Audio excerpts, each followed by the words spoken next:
सावन मास में पड़ने वाले पुत्रोदय एकादशी का विशेष महत्व है। इस दिन भगवान विष्णु के साथ शिव जी की पूजा करने का विधान है। जिन दाम्पतियों के जीवन में पुत्र सुख नहीं है और वह अत्यधिक परेशान है, तो माना जाता है कि पुत्र सुख प्राप्ति के लिए पुत्रोदय एकादशी के दिन व्रत रखना शुभ माना जाता है। हिंदू पंचांग के अनुसार श्रावण माह के शुक्ल पक्ष की एकादशी तिथि 15 अगस्त को सुबह 10:26 से प्रारंभ हो रही है, जो 16 अगस्त को सुबह 9:39 पर समाप्त होगी। उदया तिथि में पुत्रोदय एकादशी का व्रत 16 अगस्त को रखा जाएगा। एकादशी व्रत का पारण समय पंचांग के अनुसार श्रावण पुत्रोदय एकादशी का व्रत 16 अगस्त को रखा जा रहा है। इसके साथ ही पारण 17 अगस्त को सुबह 5:49 से 8:05 के बीच कर सकते हैं। एकादशी की सही विधि: दशमी की रात्रि को पूर्ण ब्रह्मचर्य का पालन करें तथा भोग विलास से भी दूर रहे। प्रातः एकादशी को लकड़ी का दातुन तथा पेस्ट का उपयोग न करें। नींबू, जामुन या आम के पत्ते लेकर चबा ले और उंगली से कंठ शुद्ध कर ले। वृक्ष से पत्ता तोड़ना भी वर्जित है, अतः स्वयं गिरे हुए पत्तों का सेवन करें। यदि यह संभव ना हो तो पानी से 12 कुल्ले कर ले, फिर स्नान आदि कर मंदिर में जाकर गीता पाठ करे या पुरोहित आदि से श्रवण करे। प्रभु के सामने इस प्रकार प्रण करना चाहिए कि आज मैं चोर, पाखंडी और दुराचारी मनुष्य से बात नहीं करूंगा और ना ही किसी का दिल दुखाऊंगा। गौ, ब्राह्मण आदि को फलहार व अन्न आदि देकर प्रसन्न करूंगा। रात्रि को जागरण कर कीर्तन करूंगा। ओम नमो भगवते वासुदेवाय इस 12 अक्षर मंत्र अथवा गुरु मंत्र का जाप करूंगा। राम, कृष्ण, नारायण इत्यादि विष्णु सहस्त्र नाम को कंठ का भूषण बनाऊंगा। ऐसी प्रतिज्ञा करके श्री विष्णु भगवान का स्मरण कर प्रार्थना करे कि हे त्रिलोकपति, मेरी लाज आपके हाथ है, अतः मुझे इस प्रण को पूरा करने की शक्ति प्रदान करे।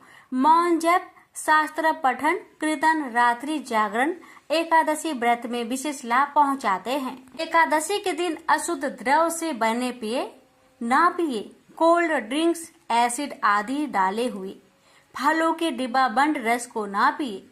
2 बार भोजन ना करे। आइसक्रीम व तली हुई चीजें ना खाए। फल अथवा घर से निकाला हुआ फल का रस अथवा थोड़े दूध या जल पर रहना विशेष लाभदायक है। व्रत के दशमी, एकादशी और द्वादशी इन 3 दिनों में कासे के बर्तन, मांस, प्याज, लहसुन, मसूर, उड़द, चने, कोदो, एक प्रकार का धान, शाक, शहद, तेल, अत्यंबु पान, अधिक जल का सेवन, इनका सेवन ना करें। व्रत के पहले दिन दशमी को और दूसरे दिन द्वादशी को हविष्यान्न, जौ, गेहूं, मूंग, सेंधा नमक, काली मिर्च, शक्कर और गोघृत आदि का एक बार भोजन करें। फलाहारी को गोभी, गाजर, सलगम, पालक, कुल्फा का साग इत्यादि सेवन नहीं करना चाहिए। आम, अंकुर, केला, बादाम, पिस्ता इत्यादि अमृत फलों का सेवन करना चाहिए। जुआ, निंद्रा, पान, पराई निंदा, चुगली, चोरी, हिंसा, मैथुन, क्रोध तथा झूठ, कपट आदि अन्य कुकर्मों से नितांत दूर रहना चाहिए। बैल की पीठ पर सवारी ना करे। भूलवश किसी निंदक से बात हो जाए तो इस दोष को दूर करने के लिए भगवान सूर्य के दर्शन तथा धूप दीप से श्री हरि की पूजा कर क्षमा मांग लेनी चाहिए। एकादशी के दिन घर में झाड़ू नहीं लगाए, इससे चींटी आदि सूक्ष्म जीवों की मृत्यु का भय रहता है। इस दिन बाल नहीं कटाए, मधुर बोले, अधिक ना बोले। अधिक बोलने से ना बोलने योग्य वचन भी निकल जाते हैं। सत्य भाषण करना चाहिए। इस दिन यथाशक्ति अन्न दान करे, किंतु स्वयं किसी का दिया हुआ अन्न कदापि ग्रहण ना करे। प्रत्येक वस्तु प्रभु को भोग लगाकर तथा तुलसी दल छोड़कर ग्रहण करनी चाहिए। एकादशी के दिन किसी संबंधी की मृत्यु हो जाए तो उस दिन व्रत रखकर उसका फल संकल्प करके मृतक को दे देना चाहिए। और श्री गंगा जी में पुष्प अस्थि प्रवाहित करने पर भी एकादशी का व्रत रखकर व्रत का फल प्राणी के निमित्त दे देना चाहिए। प्राणी मात्र को अंतर्यामी का अवतार समझकर किसी से छल कपट नहीं करना चाहिए। अपना अपमान करने या कटु वचन बोलने वाले पर कर भी क्रोध नहीं करे। संतोष का फल सर्वदा मधुर होता है। मन में दया रखनी चाहिए। इस विधि से व्रत करने वाला उत्तम फल को प्राप्त करता है। द्वादशी के दिन ब्राह्मणों को मिष्टान दक्षिणा आदि से प्रसन्न कर उनकी परिक्रमा कर लेनी चाहिए। अरे भक्तों, आप जानते हैं एकादशी व्रत की खोलने की विधि। द्वादशी को सेवा पूजा की जगह पर बैठकर भुने हुए 7 चनों के 14 टुकड़े करके अपने सिर के पीछे फेंकना चाहिए। मेरे 7 जन्मों के शारीरिक, बाजिक और मानसिक आप नष्ट हुए या भावना करके 7 अंजलि जल पीना और चने के 7 दाने खाकर व्रत को खोलना चाहिए। सावन पुत्रदा एकादशी व्रत कथा। द्वापर युग के आरंभ में महिष्मती नाम की एक नगरी थी जिसमें महिजीत नाम का राजा राज्य करता था। लेकिन पुत्रहीन होने के कारण राजा को राज्य सुखदायक नहीं लगता था। उसका मानना था कि जिसके संतान न हो उसके लिए यह लोक और परलोक दोनों ही दुखदायक होते हैं। पुत्र सुख की प्राप्ति के लिए राजा ने अनेक उपाय किए, परंतु राजा को पुत्र की प्राप्ति नहीं हुई। वृद्ध अवस्था आदि देखकर राजा ने प्रजा के प्रतिनिधियों को बुलाया और कहा, हे प्रजाजनों, मेरे खजाने में अन्याय से उपार्जन किया हुआ धन नहीं है। न मैंने कभी देवताओं तथा ब्राह्मणों का धन छीना है। किसी दूसरे की धरोहर भी मैंने नहीं ली। प्रजा को पुत्र के समान पालता रहा। मैं अपराधियों को पुत्र तथा बांधवों की तरह दंड देता रहा। कभी किसी से घृणा नहीं की, सबको समान माना है। सज्जनों की सदा पूजा करता हूँ। इस प्रकार धर्मयुक्त राज्य करते हुए भी मेरे पुत्र नहीं है, सो मैं अत्यंत दुख पा रहा हूँ। इसका क्या कारण है? राजा महिजीत की इस बात को विचारने के लिए मंत्री तथा प्रजा के प्रतिनिधि वन को गए। वहां बड़े बड़े ऋषि मुनियों के दर्शन किए। राजा की उत्तम कामना की पूर्ति के लिए किसी श्रेष्ठ तपस्वी मुनि को देखते फिरते रहे। एक आश्रम में उन्होंने एक अत्यंत वयोवृद्ध धर्म के ज्ञाता, बड़े तपस्वी, परमात्मा में मन लगाए हुए निराहार जितेंद्रिय, जितात्मा, जित क्रोध, सनातन धर्म के गूढ़ तत्वों को जानने वाले समस्त शास्त्रों के ज्ञाता महात्मा लोमस मुनि को देखा, जिनका कल्प के व्यतीत होने पर एक रोम गिरता था। सबने जाकर ऋषि को प्रणाम किया। उन लोगों को देखकर मुनि ने पूछा कि आप लोग किस कारण से आए हैं? निस्संदेह में आप लोगों का हित करूंगा। मेरा जन्म केवल दूसरों के उपकार के लिए हुआ है, इसमें संदेह मत करो। लोमस ऋषि के ऐसे वचन सुनकर सब लोग बोले, हे महर्षि, आप हमारी बात जानने में ब्रह्मा से भी अधिक समर्थ हैं, अतः आप हमारे इस संदेह को दूर कीजिए। महिष्मती पुरी का धर्मात्मा राजा महिजीत प्रजा का पुत्र के समान पालन करता है, फिर भी वह पुत्रहीन होने के कारण दुखी है। उन लोगों ने आगे कहा कि हम लोग उसकी प्रजा हैं, अतः उसके दुख से हम भी दुखी हैं। आपके दर्शन से हमें पूर्ण विश्वास है कि हमारा यह संकट अवश्य दूर हो जाएगा, क्योंकि महान पुरुषों के दर्शन मात्र से अनेक कष्ट दूर हो जाते हैं। अब आप कृपा करके राजा की पुत्र होने का उपाय बतलाए। यह वार्ता सुनकर ऋषि ने थोड़ी देर के लिए नेत्र बंद किए और राजा के पूर्व जन्म का वृत्तांत जानकर कहने लगे कि यह राजा पूर्व जन्म में एक निर्धन वैश्य था। निर्धन होने के कारण इसने कई बुरे कर्म किए। यह एक गांव से दूसरे गांव व्यापार करने जाया करता था। एक समय ज्येष्ठ माह के शुक्ल पक्ष की द्वादशी के दिन मध्या के समय वह 2 दिन से भूखा प्यासा था। एक जलाशय पर जल पीने गया। उसी स्थान पर एक तत्काल ही ब्याही हुई प्यासी गौ जल पी रही थी। राजा ने उस प्यासी गाय को जल पीते हुए हटा दिया और स्वयं जल पीने लगा। इसलिए राजा को यह दुख सहना पड़ा। एकादशी के दिन भूखा रहने से वह राजा हुआ और प्यासी गौ को जल पीते हुए हटाने के कारण पुत्र वियोग का दुख सहना पड़ रहा है। ऐसा सुनकर सब लोग कहने लगे कि हे ऋषि, शास्त्रों में पापों का प्रायश्चित भी लिखा है, अतः जिस प्रकार राजा का यह पाप नष्ट हो ऐसा आप उपाय बताए। लोमस मुनि कहने लगे कि श्रावण शुक्ल की एकादशी को, जिसे पुत्रदा एकादशी भी कहते हैं, तुम सब लोग व्रत करो और रात्रि को जागरण करो, तो इससे राजा का यह पूर्व जन्म का पाप अवश्य नष्ट हो जाएगा, साथ ही राजा को पुत्र की अवश्य प्राप्ति होगी। लोमस ऋषि के ऐसे वचन सुनकर मंत्रियों सहित सारी प्रजा नगर को वापस लौट आई और जब श्रावण शुक्ल एकादशी आई तो ऋषि की आज्ञा अनुसार सबने पुत्रदा एकादशी का व्रत और जागरण किया। इसके पश्चात द्वादशी के दिन इसके पुण्य का फल राजा को दिया गया। उस पुण्य के प्रभाव से रानी ने गर्भ धारण किया और प्रसव काल समाप्त होने पर उसके एक बड़ा तेजस्वी पुत्र उत्पन्न हुआ। इसलिए हे राजन, इस श्रावण शुक्ल एकादशी का नाम पुत्रदा पड़ा। अतः संतान सुख की इच्छा हासिल करने वाले इस व्रत को अवश्य करें। इसके महात्म्य को सुनने से मनुष्य सब पापों से मुक्त हो जाता है और इस लोक में संतान सुख भोगकर परलोक में स्वर्ग को प्राप्त होता है।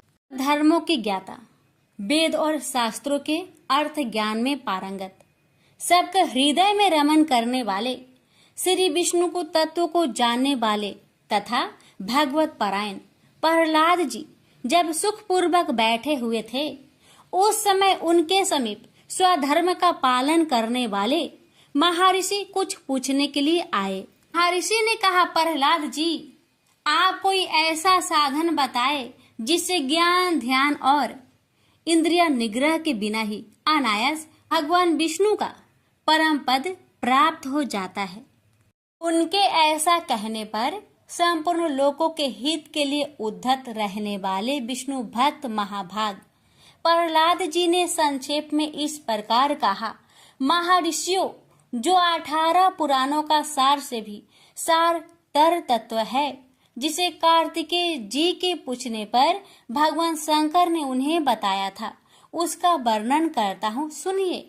हाँ, देव जी कार्तिकेय से बोले, जो कली में एकादशी की रात में जागरण करते समय वैष्णव शास्त्र का पाठ करता है, उसके कोटि जन्मों के किए हुए 4 प्रकार के पाप नष्ट हो जाते हैं।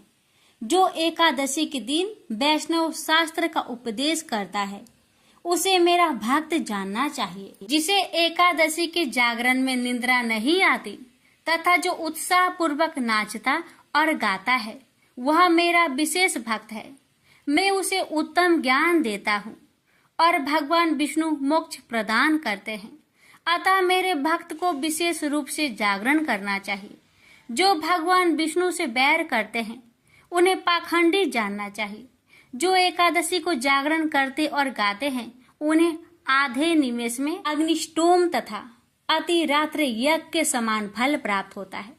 जो रात्रि जागरण में बारंबार भगवान विष्णु के मुखा रविंद्र का दर्शन करते हैं, उनको भी वही फल प्राप्त होता है। जो मानव द्वादशी तिथि को भगवान विष्णु के आगे जागरण करते हैं, वे यमराज के पास से मुक्त हो जाते हैं। तो द्वादशी को जागरण करते समय गीता शास्त्र से मनोविनोद करते हैं, वे भी यमराज के बंधन से मुक्त हो जाते हैं। वो प्राण त्याग हो जाने पर भी द्वादशी का जागरण नहीं छोड़ते। वे धन्य और पुण्य आत्मा है, जिनके वंश के लोग एकादशी की रात्र में जागरण करते हैं। वे ही धन्य हैं जिन्होंने एकादशी को जागरण किया है। उन्होंने यज्ञ, दान, गया श्राद्ध और नित्य प्राग स्नान कर लिया। उन्हें सन्यासियों का पुण्य भी मिल गया और उनके द्वारा इष्टापूर्त कर्मों का भी भली भांति पालन हो गया। सदानंद भगवान विष्णु के भक्त जागरण सहित एकादशी व्रत करते हैं, इसलिए वे मुझे सदा ही विशेष प्रिय है। जिसने वरधनी एकादशी की रात्रि में जागरण किया, उसने पुनः प्राप्त होने वाले शरीर को स्वयं ही भस्म कर दिया।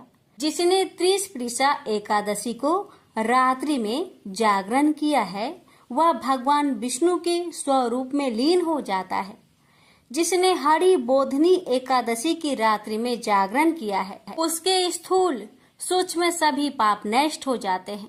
जो द्वादशी की रात्रि में जागरण तथा ताल स्वर के साथ संगीत का आयोजन करता है, उसे महान पुण्य की प्राप्ति होती है। जो एकादशी के दिन ऋषियों द्वारा बनाए हुए दिव्य स्रोतों से ऋग्वेद, यजुर्वेद तथा सामवेद की वैष्णव मंत्र से संस्कृत और प्राकृतिक के अन्य स्रोतों से वह गीत वाद्य आदि के द्वारा भगवान विष्णु को संतुष्ट करता है, उसे भगवान विष्णु भी परमानंद प्रदान करते हैं। पुण्यमय भागवत तथा स्कंद पुराण भगवान विष्णु को प्रिय है।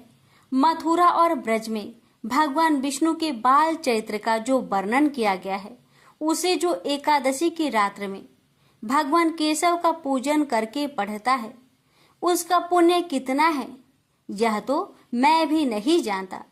कदाचित भगवान विष्णु जानते हो।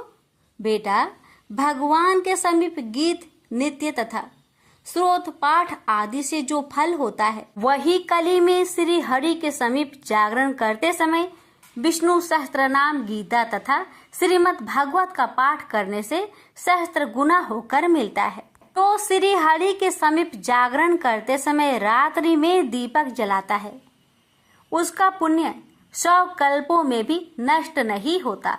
जो जागरण काल में मंजरी सहित तुलसी दल से भक्ति पूर्वक श्री हरि का पूजन करता है, उसका पुनः इस संसार में जन्म नहीं होता। स्नान, चंदन, लेप, धूप, दीप, नैवेद्य और तांबुल, यह सब जागरण काल में भगवान को समर्पित किया जाए तो उससे अच्छा पुण्य होता है। कार्तिकेय, जो भक्त मेरा ध्यान करना चाहता है, वह एकादशी की रात्रि में श्री हरि के समीप भक्ति पूर्वक जागरण करे। एकादशी के दिन जो लोग जागरण करते हैं, उनके शरीर में इंद्र आदि देवता आकर स्थित हो जाते हैं। जो जागरण काल में महाभारत का पाठ करते हैं, वे उस परम धाम में जाते हैं जहाँ सन्यासी महात्मा जाया करते हैं। जो उस समय श्री रामचंद्र जी का चरित्र 10 कंठ वध पढ़ते हैं, वे योग बेताओं की गति को प्राप्त होते हैं। उन्होंने श्री हरि के समीप जागरण किया है। उन्होंने चारों वेदों का स्वाध्याय, देवताओं का पूजन, यज्ञों का अनुष्ठान तथा सब तीर्थों में स्नान कर लिया। श्री कृष्ण से बढ़कर कोई देवता नहीं है और एकादशी व्रत के समान दूसरा कोई व्रत नहीं है। जहाँ भगवत शास्त्र है, भगवान विष्णु के लिए जहाँ जागरण किया जाता है और जहाँ सालग्राम शिला स्थित होती है, वह साक्षात भगवान विष्णु उपस्थित होते हैं। एक बुढ़िया माँ एक बार 11 माता का व्रत रखी। बड़े ही भाव भक्ति से पूजा अर्चना की। उन्हें वृद्ध अवस्था में क्या बाधा थी, वो तो अपने पुत्र पौत्रों की सुख सुविधा के लिए व्रत रखने लगे। वे दिन भर तो जरा कठोर मन करके अपनी प्यास को रख रही।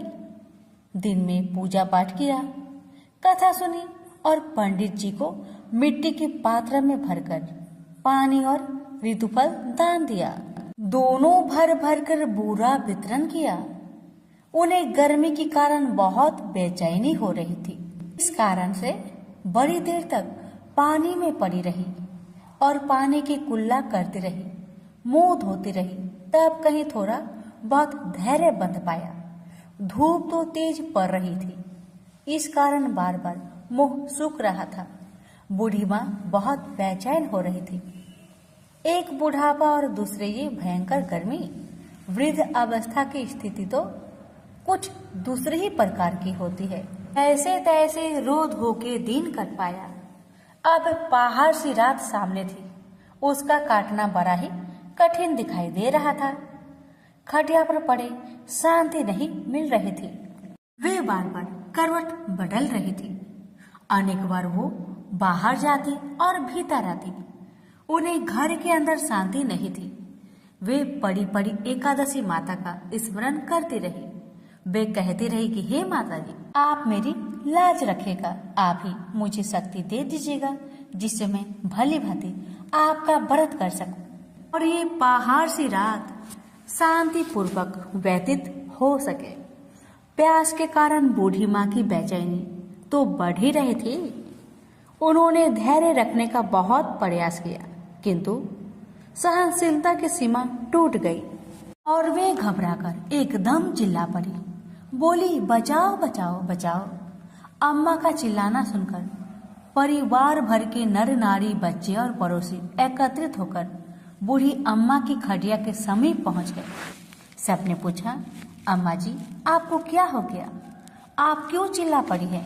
आप इस वृद्धावस्था में ये कठिन व्रत क्यों कर रही हैं? अम्मा जी ने कहा, शक्ति से ही भक्ति होती है। थोड़ी ही देर में वे फिर से बोली कि अरे, हमारे प्राण तो ही निकल जा रहे हैं। मेरी छाती पर ठंडे पानी का घड़ा रख दीजिए। नातियों ने दादी की छाती पर ठंडे पानी का पात्र रख दिया। तब कहीं उन्हें थोड़ा बहुत आराम मिला और थोड़ी देर के लिए उन्होंने अपनी आंखें बंद कर ली। एकादशी माता ने सोचा कि ये बूढ़ी अम्मा है तो बहुत कठोर, जरा जाकर उसकी परीक्षा लेनी चाहिए। वे आधी रात को मुर्गा बनकर टेर लगाने लगी। मुर्गा की आवाज सुनकर दादी जल्दी से उठी और बाहर जाकर आसमान की ओर देखा, किंतु आसमान में कहीं उन्हें प्रातःकालीन तारा दिखाई नहीं दिया। वे सोचने लगी कि ये मुर्गा क्यों और कैसे बोल गया है। वे तो आधा रात मालूम प्रतीत होता है। उन्हें प्यास तो बहुत लग ही रही थी। थोड़ा बहुत उनका मन भी विचलित होने लगा था, किंतु अंत में उन्होंने दृढ़ निश्चय किया कि मैं अब व्रत को पूर्ण करके ही छोड़ूंगी, चाहे कुछ भी हो जाए, मेरा प्राण ही क्यों ना निकल जाए। ये सोचकर फिर वे खटिया पर शिथिल होकर सो गई। थोड़ी ही देर में एकादशी माता ने उनकी फिर से परीक्षा लेनी चाहिए। एक छोटी सी बालिका एक गिलास में शरबत लेकर उनके सिरहाने खड़ी हो गई और जोर से बोली, दादी जी, सवेरा हो गया, हाथ मुंह धोकर शरबत पी लीजिएगा। पहले तो शरबत का गिलास देखकर उनका मन ललचाने लगा, किंतु अचानक व्रत का स्मरण हो आया और उन्होंने सोचा कि मैं किसी भी प्रकार से अभी शरबत नहीं पी सकती हूँ, और वे शांतिपूर्वक अपनी खटिया पर लेट गई। फिर थोड़ी देर में उन्हें ऐसा लगा कि जैसे किसी ने उन्हें पानी के कुएं में पटक दिया हो। वे बड़ी देर तक उस कुएं में हाथ पांव चलाती रही, किंतु उन्होंने अपने मुख में पानी की एक बूंद भी नहीं जाने दी और वे दृढ़तापूर्वक अपना व्रत पालन करती रही। थोड़ी ही देर में न जाने कहां से सामने आग जलने लगी, जिससे भारी गर्मी बढ़ने लगी। प्यास के कारण प्राण निकलने लगे, किंतु बूढ़ी अम्मा का कुछ भी नहीं बिगड़ पाया। वे जहां की तहां मुस्कुराती हुई बैठी रही। थोड़ी ही देर में बाहर प्रकाश दिखाई देने लगा। ऐसा लगा कि जैसे सवेरा हो आया। बूढ़ी अम्मा ने जब बाहर निकलकर देखा तो समझ गई कि अभी सवेरा होने में 3-4 घंटे की देरी है। यह जानकर वे शांति पूर्वक इधर उधर घूमने फिरने लगी।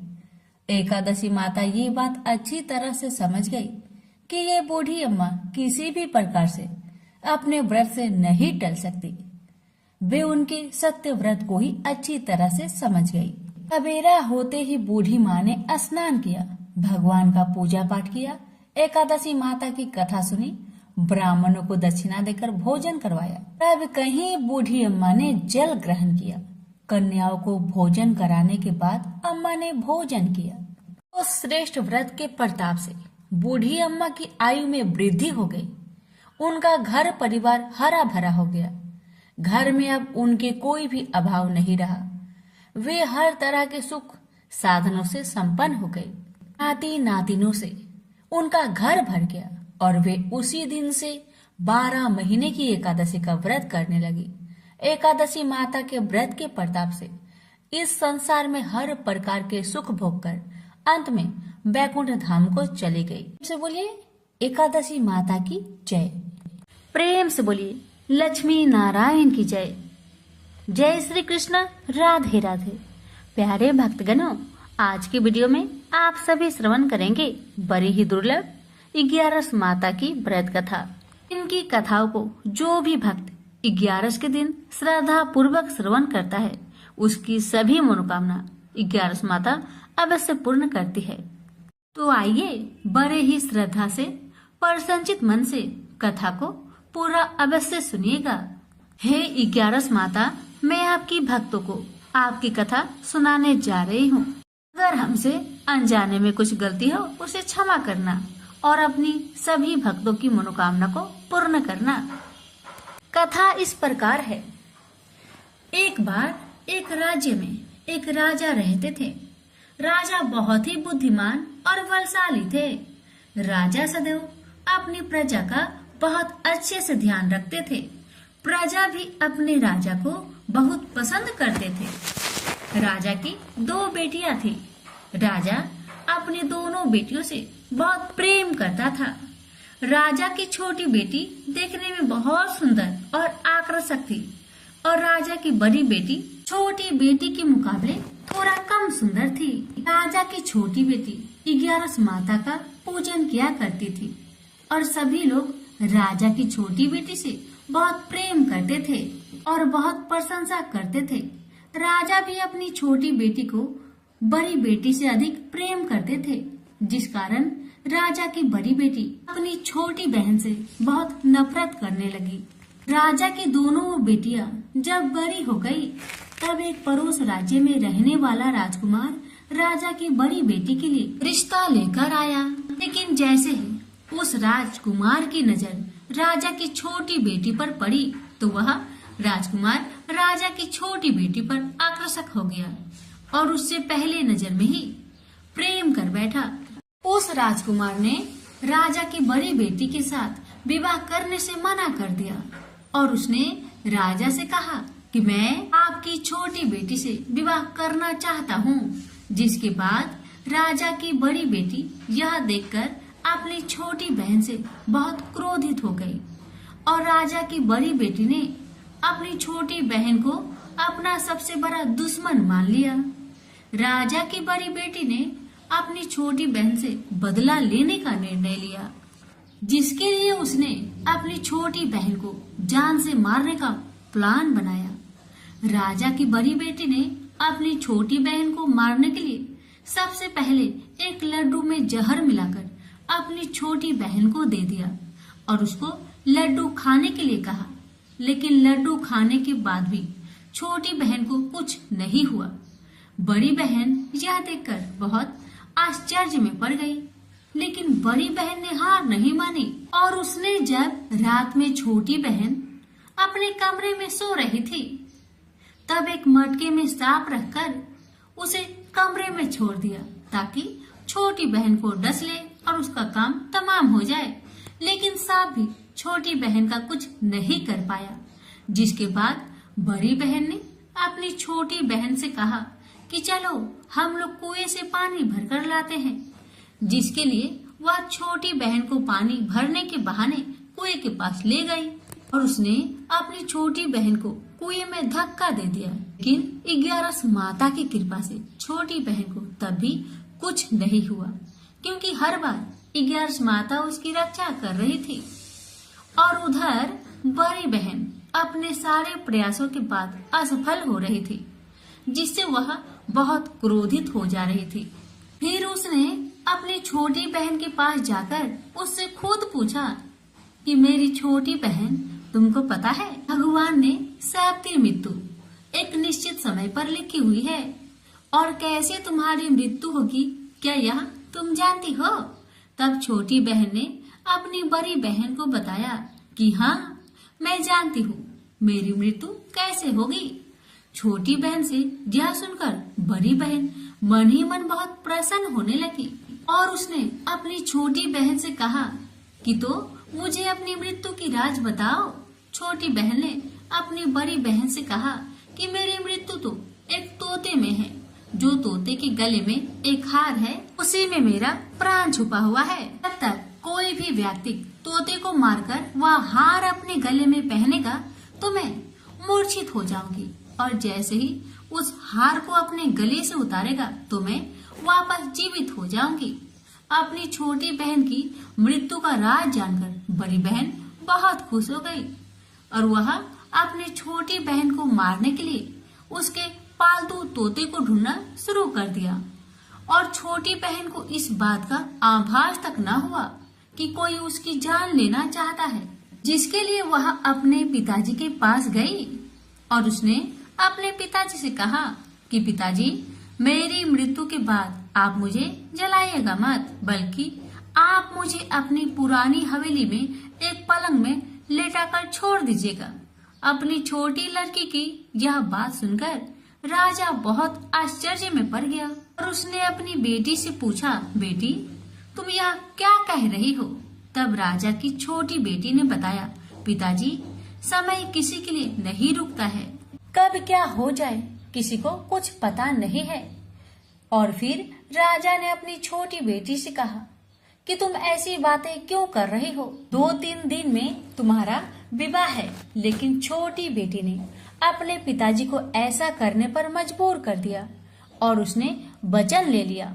राजा ने भी अपनी छोटी बेटी की बात स्वीकार कर ली और 2-3 दिनों के बाद जब शादी का समय आया तब राजकुमार बारात लेकर राजा के घर आया और राजकुमार और राजा की छोटी बेटी का विवाह शुरू हो गया।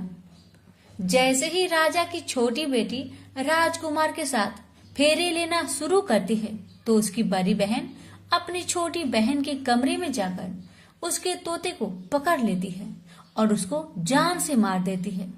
तोते के गले में जो हार था उसको अपने गले में धारण कर लेती है। जैसे ही बड़ी बहन उस हार को अपने गले में धारण करती है तो उधर छोटी बहन 3.5 ही फेरे ले पाती है और वह फिर बेहोश होकर गिर जाती है।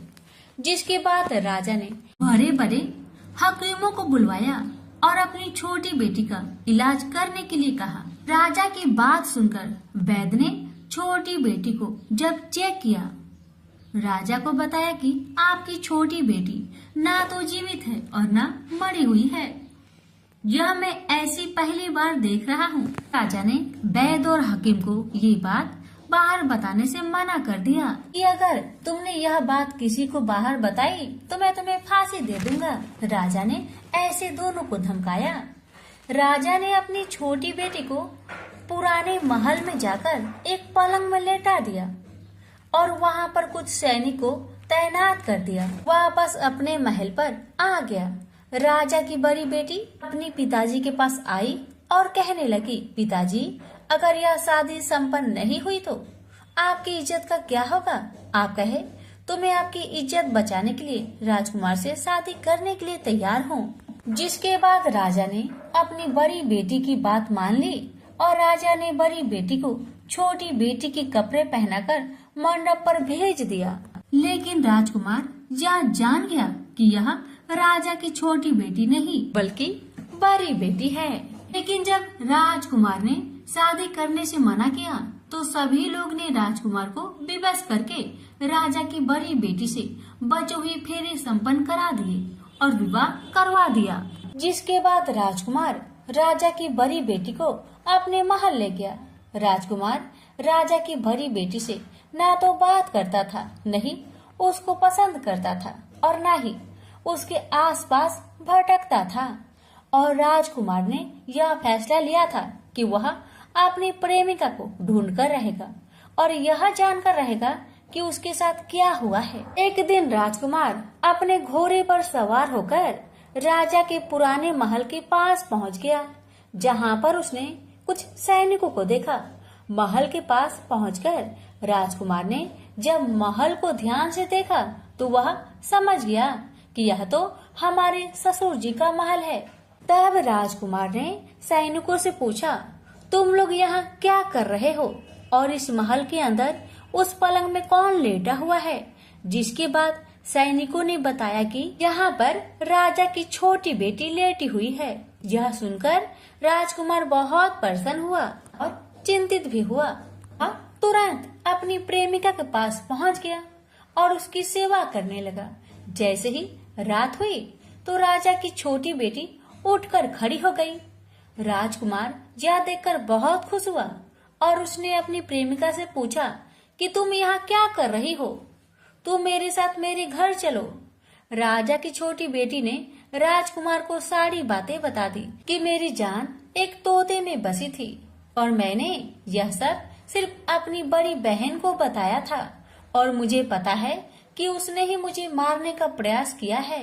उसके पास एक हार है जिसको वह सुबह पहन लेती है और रात को उतार देती है। जब तक वह हार को पहने रहती है तब तक मैं मूर्छित रहती हूँ और जैसे ही वह हार को उतार देती है तो मैं जीवित हो जाती हूँ और जब तक मेरी बहन के पास वह हार है तब तक मैं ऐसे ही जीवित और मूर्छित होती रहूंगी। अगर मेरी बड़ी बहन के पास जो हार वह मेरे हाथ लग जाए तो मैं हमेशा के लिए जीवित हो जाऊंगी। राजकुमार यह बात सुनकर राजा की छोटी बेटी के पास रहने का निर्णय ले लिया और उसने अपने बचे हुए सारे फेरे उस पलंग में लेटी राजकुमारी की छोटी बेटी के साथ ले लिए और अपना विवाह को पूर्ण कर लिया और वहीं पर रहने लगा। देखते ही देखते कुछ समय में राजा की छोटी बेटी और राजकुमार की पत्नी पेट से हो गई। एक दिन राजकुमार को किसी काम से बाहर जाना पड़ा। तब छोटी बहन के पेट में बहुत तेज दर्द होने लगा, जिसके बाद उसने 11 माता का ध्यान किया। जिसके बाद वहां पर 11 माता प्रकट हुई और उन्होंने अपने भक्तों के दर्द को दूर किया और एक पुत्र की प्राप्ति करवाई। और वहीं पर अचानक से राजकुमार भी आ गया। राजकुमार ने 11 माता को देखा तो वह आश्चर्य हो गया और उसने तुरंत माता को प्रणाम किया और 11 माता ने राजकुमार से कहा, जब तुम्हारा बेटा 5 वर्ष का हो जाए तो तुम अपनी पत्नी के हार आकर इसके गले में डाल देना। और देखते देखते राजकुमार और राजा की छोटी बेटी का पुत्र 5 वर्ष का हो जाता है। तो राजकुमार अपने बेटे से कहता है कि बेटा, मैं कुछ काम से बाहर जा रहा हूँ, तुम अपनी माता का ध्यान रखना। और वह वहाँ से चला जाता है। राजकुमार को बाहर निकलता देख बड़ी बहन के सैनिक देख लेते हैं और वह बड़ी बहन को जाकर सारी बातें बता देते हैं। जिसके बाद बड़ी बहन अपनी छोटी बहन के पुत्र को वहाँ से उठवा लेती है और उसको मरवा देती है। छोटी बेटी के पुत्र के 2 टुकड़े करवा देती है। पहला टुकड़ा चक्की के पास छुपा देती है और दूसरा टुकड़ा अपनी पलंग के नीचे रख देती है। 11 माता बड़ी बहन की सारी करतूत अपनी आंखों से देख रही थी। उनसे रहा नहीं गया। वह एक भिखारी का रूप लेकर बड़ी बहन के पास चली आती है, जिसके बाद वहाँ पर भिक्षा मांगने लगती है। बड़ी बहन अपने नौकरों से कहती है कि जाकर भिक्षा दे दो, लेकिन जैसे ही नौकर 11 माता को भिक्षा देने के लिए आते हैं तो माता उन्हें मना कर देती है और कहती है कि मैं तुम्हारे महारानी से ही भिक्षा लूंगी, जाओ जाकर कह दो। इसके बाद बड़ी बहन स्वयं ही भिक्षा देने के लिए माता के पास आती है। तब माता एक बिल्ली का रूप लेकर उसके कमरे में चली जाती है और वहाँ पर छोटी बेटे के पुत्र के टुकड़े को जोड़ देती है और उसे जीवित कर देती है। उसे वहाँ से ले जाती है। राजकुमार अपने बेटे को लेकर अपनी पत्नी के पास जाता है और उसे कहता है कि तुम इसका ध्यान रखना। अगर तुम इस बच्चे का अच्छे से ध्यान रखोगी तो मैं तुमसे बात करूंगा। एक दिन राजकुमार बच्चे से कहता है कि तुम मम्मी से उनके गले का हार मांग लो। जिसके बाद राजकुमार का लड़का अपनी मम्मी के पास जाता है और कहता है कि मम्मी, मुझे तुम्हारा हार चाहिए जो तुमने गले में पहन रखा है। यह सुनकर पहले तो बड़ी बहन बहुत क्रोधित होती है, पर उसको यह याद आता है कि राजकुमार ने कहा था कि अगर मैं इस बच्चे का ध्यान रखूं तो वह मुझसे बात करेंगे। इसके कारण वह हार को उस बच्चे को दे देती है और वह तुरंत हार ले जाकर अपने पिताजी को दे देता है और तभी राजकुमार अपने बेटे को लेकर वहां से जाने लगता है और अपनी पत्नी से कहता है कि तुम हमारे लिए खाना बनाकर रखना, मैं शाम को आकर तुम्हारे साथ खाऊंगा। और वह अपने बेटे को लेकर वहां से चला जाता है, जिसके बाद वह राजा के पास जाता है और उनको सारी बातें बता देता है। राजा अपनी बड़ी बेटी की यह करतूत सुनकर बहुत क्रोधित होते हैं और अपनी परवरिश पर ही दोष देने लगते हैं और राजकुमार को अपनी छोटी बेटी के साथ रहने के लिए आदेश देते हैं। 11 माता की कृपा से राजा की छोटी बेटी राजकुमार के साथ सुखी जीवन व्यतीत करने लगी और हर 11 को 11 माता का व्रत करने लगे। प्रेम से बोलिए 11 माता की जय।